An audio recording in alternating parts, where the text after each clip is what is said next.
State Champs Winter Roundup is presented by Lawrence Technological University, where Blue Devils dare. Also in partnership with the Indiana High School Athletic Association. Hey State Champs Nation, and welcome to the last episode of the Winter Roundup. I'm Jenna Skalski. All SCSN shows are brought to you by Lawrence Technological University, where Blue Devils dare. There's no need to worry because we'll still be posting winter sports content on all of our platforms. We have a special treat for you in this final show, covering highlights from robotics, boys swimming finals, and a hefty dose of girls basketball finals. We'll stick to the court to begin this jam-packed episode with Class 1A Loogootee versus Pioneer. I'm Jenna Skalski, and we start off at Bankers Life, the girls 1A state finals. The Loogootee Lady Lions having a terrific year at 26-2, making it to the finals for the first time in school history. They took on the Pioneer Panthers, making their first trip as well. The Panthers were riding a 19-game win streak with an overall record of 25-2. We begin in the first quarter. Panthers grab a rebound. Haley Kripe takes it to half court, and she'll pass it deep in the paint to Madison Blickenstaff, and she'll convert under the bucket, getting Pioneer on the board first. Loogootee trying to get things going from distance.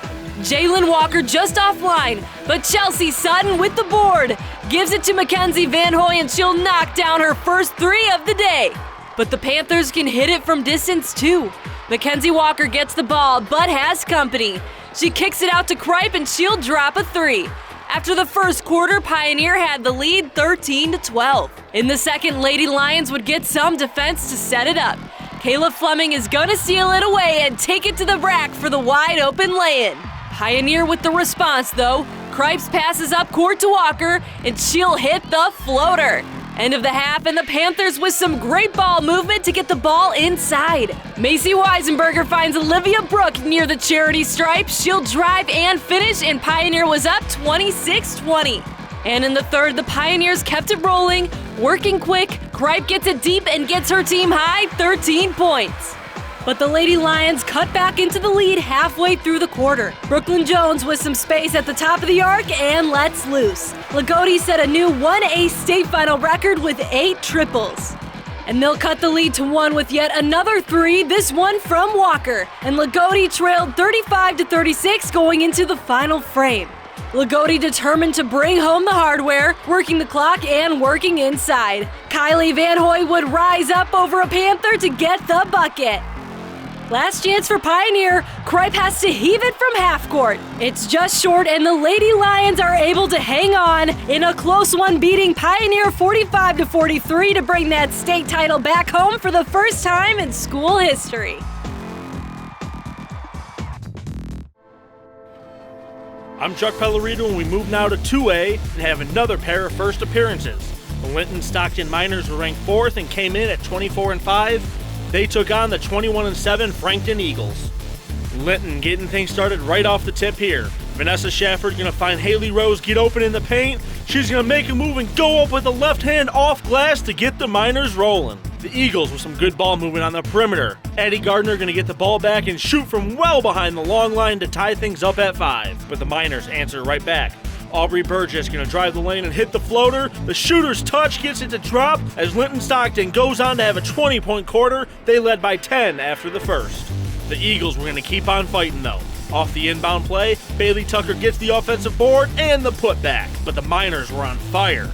They set a new 2A state championship record for points in a half, putting up 47, and most points in the quarter, 27. Burgess left all alone for the triple try, and she'll drain it as Linton Stockton was up big at the half. The third quarter would be a quick one, but Chloe Thomas would have some space in the paint. She'll knock down the layup and take the foul. And the Miners would prove to just be too much this day. Vanessa Shafford led everybody with 26 points as Linton Stockton claims their first state championship in school history, beating Frankton 70-28, the final score.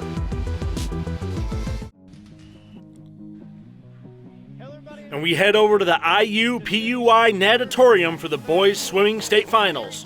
The 5-time defending state champs Carmel looking strong again this year, earning 8 titles the past 10 years. And we start off with a 200-yard medley relay. Munster, a top threat to beat the top dogs of Carmel, along with Carmel, each have 2 Olympic trial qualifiers in this one. No surprise at the end, with Carmel's team consisting of Wyatt Davis, Ryan Malachy, Griffin Hadley, and Jake Mitchell. Mitchell, the anchor, cruised into the wall for the win in the middle of your screen by over 1 second. 1:27.94 is a new state record and national record for the Greyhounds.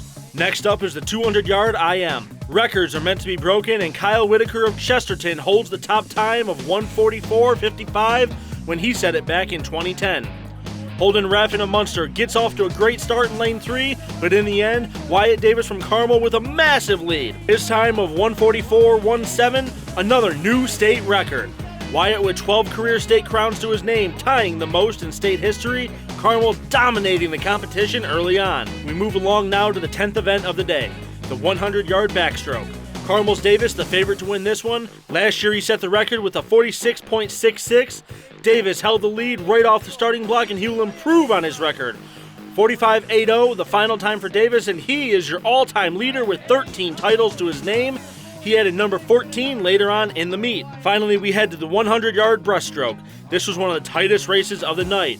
Ryan Malachy, the sophomore from Carmel, Kyle Adams, the senior from Munster, and Andrew Alders, the senior from Chesterton, all would battle to the end. In the top middle of your screen in lane 3, Andrew Alders of Chesterton reaches the wall first with a time of 54.65. The Munster senior Kyle Adams with a 54.78, and Carmel's Ryan Malachy with a 54.92. Carmel wins their 6th straight state championship with a dominating performance, scoring 331 points. Munster would be runner-ups in 2nd place with 183 points, and Chesterton would round out your top 3 with 163 points. Penn Mishawaka's robotics team traveled to the east side of Michigan for an extra competition. We caught up with the team, and here's what they had to say.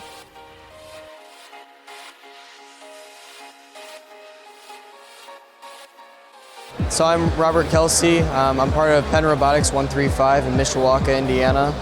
We decided to come to an event today up in Warren, Michigan. So we came up today for extra practice. Since we aren't in Indiana, we decided to come up to Michigan. So in Indiana, we have to go to 2 district events. With those 2 district events, we qualify for state, and then with state, we go to Worlds. Last year, we made it to the state finals. We were unlucky. We didn't make it as far as we wanted to, but our robot performed really well. Fire up! Go Penn! Fire up! Go Penn! Fire up! Go Penn! Let's go Penn! One thing that's really unique about our team is our robotics team is part of a class. So that gives us in-class time, and it gives us credit that you can use towards college. With that, we also have an internship program, which is after school and before school, 0 hour. We spend a lot more time. We do a lot of camps, summer camps, winter camps, kind of getting our whole community involved with FIRST. We have several FLL and FTC teams. On our team, we have 27 students, but with our FTC team, we have another 30 or 40. We spent a lot more time in the lab, perfecting, designing, a lot more prototyping. So we focused the majority on shooting from different locations on the field. It gave us a better strategy on our robot, giving us a better advantage in our game. So since we didn't have a bag day, so we're actually able to work on our robot in between competitions. With that, we're allowed to change some features on our robot, which we'll most likely be doing after this weekend. We're looking a lot better than we did before, so we're hoping we'll make it to state and possibly Worlds. Greg Rakestraw, Bob Stambazzi with you. Postseason is here, which means we don't exactly have a lack of things to talk about when it comes to State Champs Indiana Hang Time. It debuts on the various social media channels Thursday afternoon at 5 o'clock Eastern Time of State Champs Indiana. Our thoughts on a crazy first couple of nights of sectional play across the state of Indiana, and get you ready for semifinal Friday and championship Saturday. All right here on State Champs Indiana Hang Time. Lauren Plant here to tell you that Lawrence Technological University offers 27 sports. Track and field and even men's volleyball, just some of the newest offerings. There is nothing quite like the feeling of being a college athlete. I know you dreamed about it. Well, check this out. If you go over to LTUathletics.com, click the Be Recruited tab on the homepage, Fill out the questionnaire for your sport, and the incredible coaching staff here will get it. Recruit yourself. You can even intern with the State Champs Sports Network team while you're living the dream and getting one of the best education out there. It begins at LTUathletics.com.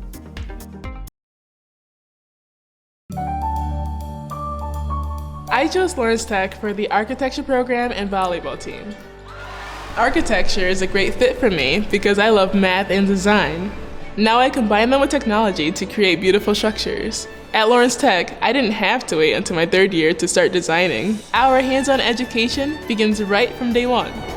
And I'm really excited about LTU's Design Center in Detroit. Lawrence Tech, where Blue Devils dare. Welcome back to the Winter Roundup. You've seen Class 1A and 2A for the girls basketball finals. So now it's time for the Northwood-Salem matchup in Class 3A. I'm Kevin Trzynski, and we go back to Bankers Life for the 3A girls basketball state finals. We had Salem Lions ranked number 1 in 3A, heading into this one making the trip to the finals for the first time in school history. And they took on the 7th-ranked Northwood Panthers, who haven't been to the finals since they won it at Market Square in '99. Line's going to start us off here. Natalie Noel with the dish in the corner to a wide-open Callie Backherms for a quick three to start the scoring here. Panthers trying to get up the court, but Noel able to tip the pass. Carly Sweeney able to bring it in, and she'll get the points off the turnover, leading Salem on a 7-point run to start. But Northwood would go on a 7-point run of their own to end the quarter. Kendall Miller finds Reagan Hartman with some space in the corner, and that would tie us up at 7 after 1. In the second, we would see defenses reign as neither team able to get much going. But Salem's Abigail Ratz picking up some assists here, and she'll find Sweeney, who hits the runner. Then a little later, she'll find Noel, who drives and gets the finger roll to drop at the end of the half. We had a 1-point game, but Salem leading 13-12. Things would start to change in the third. Kendall Miller gives it to Maddie Payne. She fights through a sea of lines to get to the bucket and drops. She had a game-high 19 points. Still in the third, Reagan Hartman with the pass, and Carly Feistra with the wide-open look, and she'll drain the three, and Northwood would have the lead 21-20 after 3. The Panthers open up their lead in the fourth. Miller driving the lane. She'll pull up and hit the floater. With just seconds left, Salem trying to make something happen. Macy Tomlinson hits a corner three, but it would not be enough as Northwood is able to run out the clock and win their second state title 21 years after their first by beating Salem by a final score 37-29.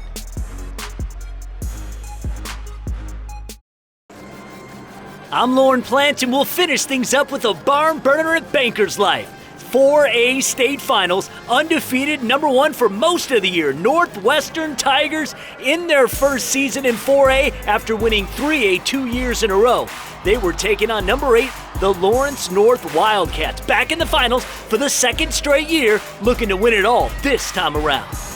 Christian Young for LN gonna get things going for us here. Gets the ball top of the arc, drives, and fights through the contact for the game's first point.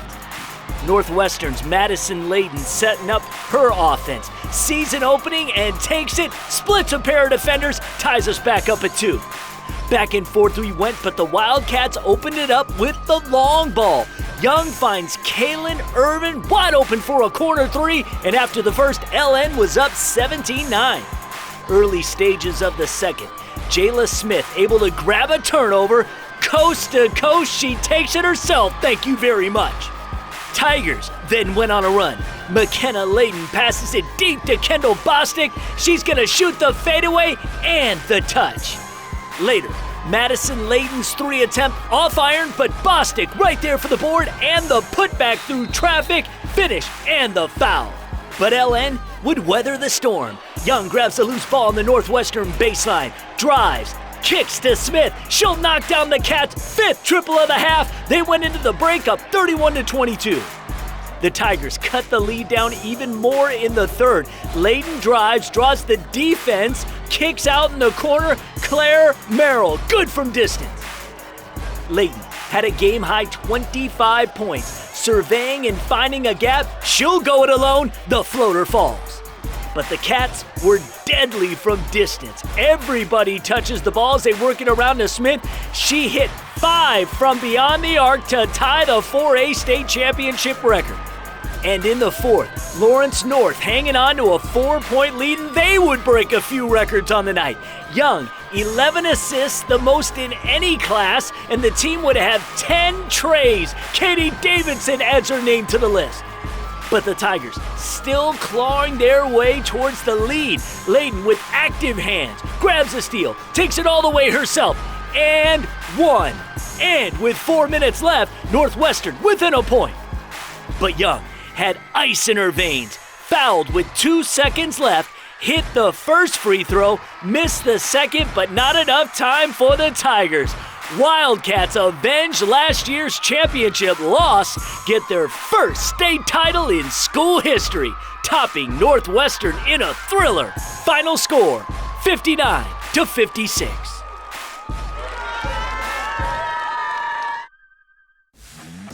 The State Champs Winter Roundup has finally come to a close. On behalf of our State Champs family, we thank you for all of your support throughout the Indiana high school sports winter season. For more content, follow us on all of our socials or visit our website at statechampsnetwork.com. We'll see you next time. State Champs Winter Roundup is presented by Lawrence Technological University, where Blue Devils dare. Also in partnership with the Indiana High School Athletic Association.